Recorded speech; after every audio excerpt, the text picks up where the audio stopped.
31 বছরের সুন্দরী মহিলা বাসে করে বাসায় ফিরছিলেন তার বাচ্চাকে স্কুলে দেওয়ার পরে।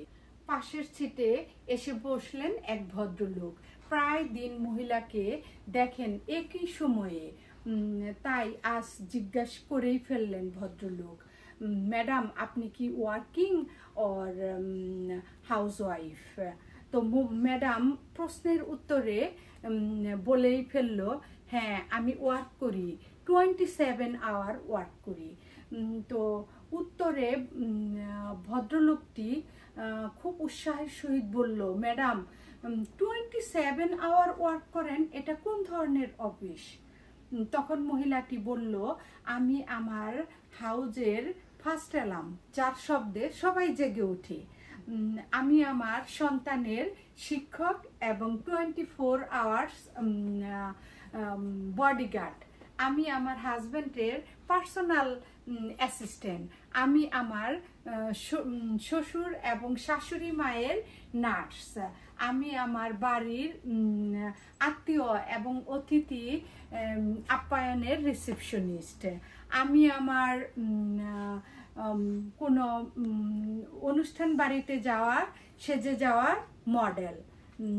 আমি যে কোনো ভাবেই কাজ করি না কেন, মাস শেষে বেতন নেই না, কিংবা বছরের পরে আমার বেতনের কোনো ইনক্রিমেন্টও হয় না।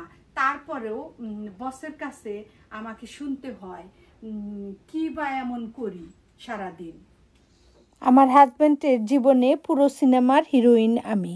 আমার কোনো হলিডে নাই। আপনার ভিতরে যদি সামান্যতম লজ্জাবোধ থাকে, তাহলে নেক্সট টাইমে কোনো মহিলাকে জিজ্ঞেস করবেন না ওয়ার্কিং নাকি হাউসওয়াইফ। কেন? বাড়িতে যে স্ত্রীরা থাকে তাদেরকে কাজ করতে হয় না? তাহলে কেন তারা ওয়ার্কিং নয়? যারা বাড়ির সাথে বাইরের কাজও করে তারা তো মানুষ নয়, দেবতা তুল্য, তাদেরকে পূজা করা উচিত। কিন্তু যারা বাড়িতে থাকে তারাও কাজ করে। বাহিরের কাজের থেকে বাড়ির কাজ আরও বেশি কঠিন, কারণ সেখানে একটা নয় অনেকগুলো ডিউটি থাকে। তাই ওয়ার্কিং ওমেন হাউস ওমেনও এই কথাটাকে আলাদা করবেন না। দয়া করে হাউস ওয়াইফদেরকেও ওয়ার্কিং বলবেন। আজকের এই ভিডিওটি ভালো লাগলে শেয়ার করে ফেলুন আপনার ফ্রেন্ডস এবং ফ্যামিলির সঙ্গে। সবাই ভালো থাকবেন। বাই।